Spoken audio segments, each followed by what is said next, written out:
Friends, welcome back to YouTube channel ಗೃಹ ಸಂಗಾತಿಗೆ. ಯಾರೆಲ್ಲ ವೀಡಿಯೋಸ್ಗಳನ್ನ ನೋಡ್ತಾ ಇದ್ದೀರೋ ಆದಷ್ಟು ಬೇಗ ನಮ್ಮ ಚಾನಲ್ನ ಸಬ್ಸ್ಕ್ರೈಬ್ ಮಾಡಿ, ಲೈಕ್ ಮಾಡಿ, ಶೇರ್ ಮಾಡಿ, ಕಮೆಂಟ್ ಮಾಡಿ. ಇನ್ನು ಹೆಚ್ಚಿನ ಮಾಹಿತಿಗೋಸ್ಕರ ಬೆಲ್ ಬಟನ್ನ ಪ್ರೆಸ್ ಮಾಡಿ.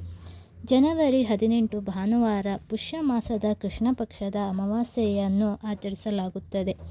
ಈ ಅಮಾವಾಸ್ಯೆಗೆ ಮೌನಿ ಅಮಾವಾಸ್ಯೆ ಎಂದು ಕರೆಯುತ್ತಾರೆ. ನಮ್ಮ ಧರ್ಮದಲ್ಲಿ ಅಮಾವಾಸ್ಯೆಗೆ ಹೆಚ್ಚು ಪ್ರಾಮುಖ್ಯತೆ ನೀಡಲಾಗುತ್ತದೆ. ಅದರಲ್ಲೂ ಮೌನಿ ಅಮಾವಾಸ್ಯೆಗೆ ಹೆಚ್ಚಿನ ಮಹತ್ವವಿದೆ. ಈ ದಿನ ಮೌನವಾಗಿದ್ದು ಗಂಗಾ ಸ್ನಾನ ಮಾಡಿ ದಾನವನ್ನು ಮಾಡಬೇಕೆಂದು ಧರ್ಮಗ್ರಂಥಗಳ ಹೇಳುತ್ತವೆ. ಈ ಅಮಾವಾಸ್ಯೆಗೆ ಪುಷ್ಯ ಅಥವಾ ಮಾಘ ಎಂದು ಕೂಡ ಕರೆಯುತ್ತಾರೆ.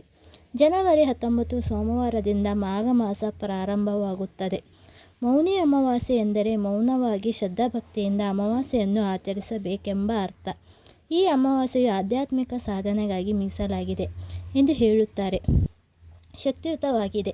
ಮೌನದಿಂದ ಏಕಾಗ್ರತೆ ವೃದ್ಧಿಸಲು ಆರಾಧನೆ ಮಾಡುವುದು ತುಂಬಾ ಒಳ್ಳೆಯದು. ಚಂಚಲವಾಗುವುದಿಲ್ಲ. ಆದರೆ ಪ್ರತಿಯೊಬ್ಬರೂ ದಿನ ಪೂರ್ತಿ ಮೌನವಾಗಿರಲು ಸಾಧ್ಯವಿಲ್ಲ. ದಾನ ಪೂಜೆ ಮಾಡಬಹುದು. ಲಕ್ಷ್ಮೀ ದೇವಿಗೆ ಪ್ರಿಯವಾದ ದಿನಗಳಲ್ಲಿ ಅಮಾವಾಸ್ಯೆ ತಿಥಿಯು ಕೂಡ ಒಂದು ಹಾಗಾಗಿದೆ.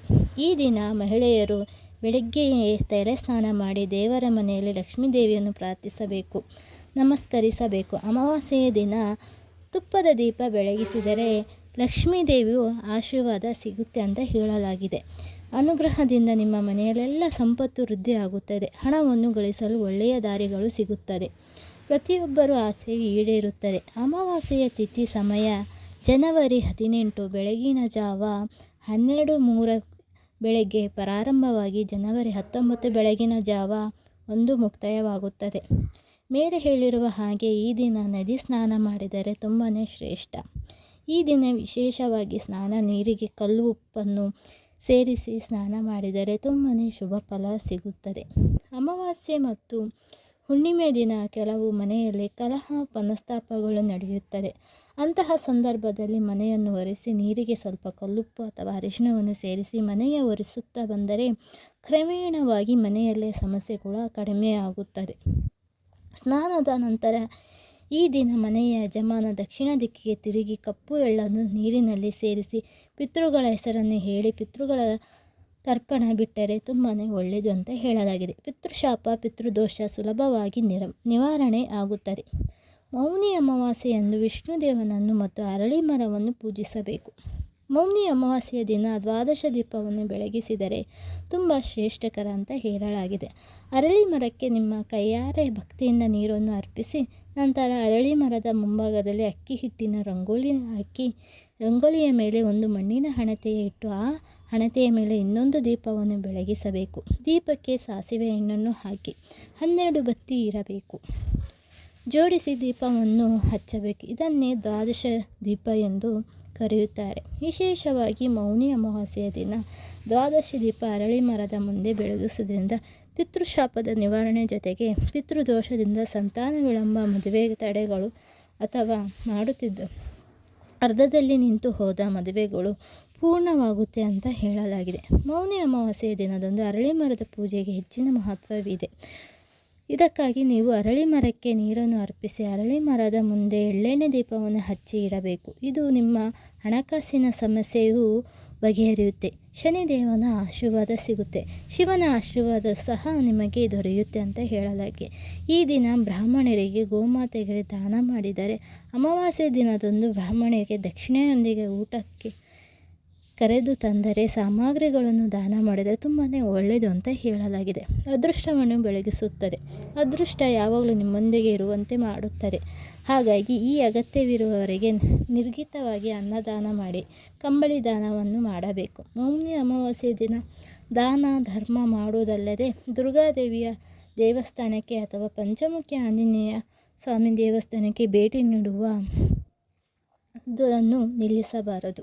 ಲಕ್ಷ್ಮೀನಾರಾಯಣರ ಪೂಜೆಯನ್ನು ಮಾಡಬೇಕು. ನಂತರ ವಿಷ್ಣು ಸಹಸ್ರನಾಮ, ಲಕ್ಷ್ಮೀ ಅಷ್ಟೋತ್ತರವನ್ನು ಪಠಿಸಬೇಕು.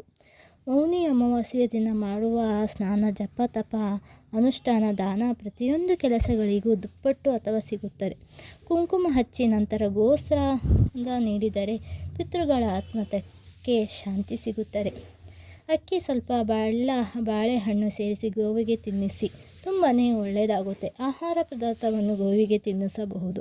ಪಿತೃಗಳ ಆಶೀರ್ವಾದವನ್ನು ಪಡೆದುಕೊಳ್ಳಲು ಬಯಸುವವರು ಮೌನಿ ಅಮಾವಾಸ್ಯೆಯ ದಿನದಂದು ಹಳದಿ ಬಟ್ಟೆಗಳನ್ನು ಧರಿಸಿ ಪಿತೃಗಳನ್ನು ಧ್ಯಾನಿಸಿ ಮತ್ತು ಪಿತೃಗಳ ಆತ್ಮಕ್ಕೆ ಸಂತೋಷವನ್ನು ನೀಡುತ್ತದೆ.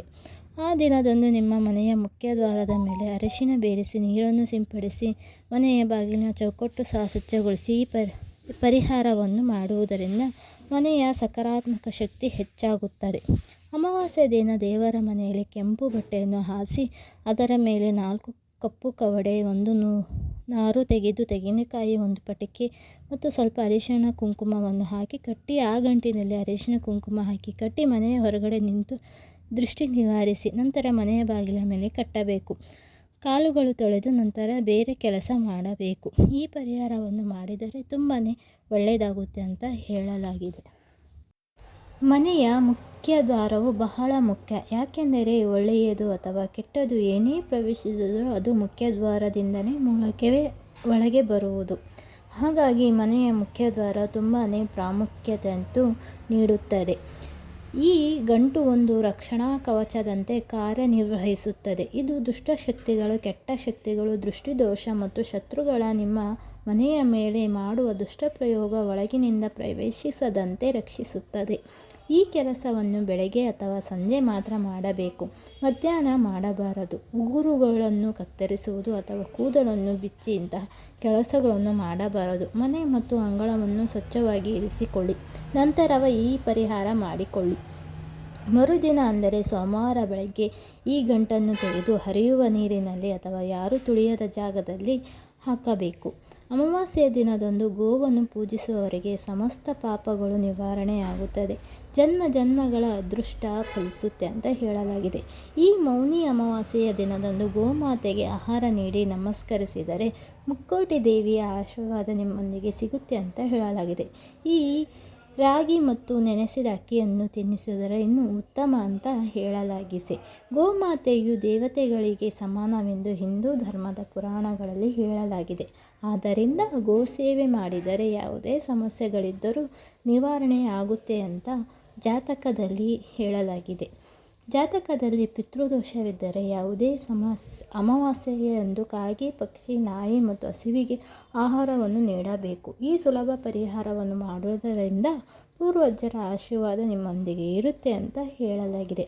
ಈ ದಿನ ಸಂಜೆ ವೆಂಕಟೇಶ್ವರ ಸ್ವಾಮಿಯ ದೇಗುಲಕ್ಕೆ ಹೋಗಿ ತುಪ್ಪದ ದೀಪವನ್ನು ಹಚ್ಚಿ ಪ್ರದಕ್ಷಿಣೆ ಹಾಕಿ ತುಂಬಾ ಒಳ್ಳೆಯದಾಗುತ್ತದೆ.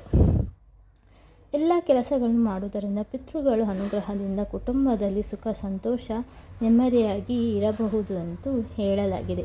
ಹಾಗೆಯೇ ತದನಂತರ ನೀವು ಒಂದು ಆಲಿವೇರಾ ಗಿಡವನ್ನು ತೆಗೆದುಕೊಂಡು ಅದಕ್ಕೆ ಗಂಧ, ಅರಿಶಿಣ, ಕುಂಕುಮ ಹಚ್ಚಿ ಮನೆಯ ಆಲಿವೇರಾದ ಗಿಡ ಬೇರು ಮೇಲ್ಮುಖ ಮಾಡಿ ಬೆಳೆದ ಸಸಿ ಕೆಳಗಡೆ ಮುಖ ಮಾಡಿ ಮನೆಯ ಬಾಗಿಲ ಮೇಲೆ ಕಟ್ಟಿದರೆ ಅಥವಾ ನೀವು ವ್ಯಾಪಾರ ಮಾಡುವ ಸ್ಥಳದಲ್ಲಿ ಕಟ್ಟಿದರೆ ತುಂಬಾ ಒಳ್ಳೆಯದು, ಉತ್ತಮ ಅಂತ ಹೇಳಲಾಗಿದೆ. ಆಲಿವೇರಾ ಗಿಡವು ಶಾಸ್ತ್ರದಲ್ಲಿ ತುಂಬಾ ಮಹತ್ವಪೂರ್ಣವಾದ ಗಿಡ ಅದು. ಹಾಗಾಗಿ ಆ ಗಿಡ ತುಂಬಾ ಸಾಕ್ಷಾತ್ ಲಕ್ಷ್ಮೀ ಸ್ವರೂಪ ಅಂತಲೇ ಹೇಳಬಹುದಾಗಿದೆ.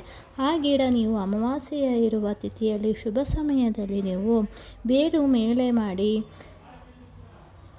ಅದರ ಬೆಳೆಯುವ ಸಸ್ಯ ಕೆಳಗಡೆ ಮಾಡಿ ಕಟ್ಟಿದರೆ ತುಂಬಾ ಉತ್ತಮ ಆಗುತ್ತೆ ಅಂತ ಹೇಳಲಾಗಿದೆ. ಹಾಗಾಗಿ ಈ ಮೌನಿ ಅಮಾವಾಸ್ಯೆ ದಿನ ಆಲಿವೇರಾ ಬೇರು ಮತ್ತು ಆ ಆಲಿವೇರಾ ಬೆಳೆದಿರುವ ಸಸಿಯನ್ನು ನೀವು ಬಾಗಿಲ ಮೇಲೆ ಕಟ್ಟಿದರೆ ತುಂಬಾ ಶುಭಕರ, ತುಂಬಾ ಒಳ್ಳೆಯದಾಗುತ್ತೆ ಅಂತ ಹೇಳಲಾಗಿದೆ. ತಪ್ಪದೇ ಆಲಿವೇರಾ ಗಿಡವನ್ನು ಮನೆಯಲ್ಲಿ ಕಟ್ಟಿ ನೋಡಿ. ಇನ್ನು 15 ದಿವಸದಲ್ಲಿ ವ್ಯತ್ಯಾಸವನ್ನು ನೀವೇ ಕಂಡು ಹಿಡಿಯಬಹುದು. ಬನ್ನಿ, ಈ ನನ್ನ ಚಿಕ್ಕ ಮಾಹಿತಿ ನಿಮಗೆ ಇಷ್ಟವಾಗಿದ್ದರೆ ಲೈಕ್ ಮಾಡಿ, ಶೇರ್ ಮಾಡಿ, ಕಮೆಂಟ್ ಮಾಡಿ.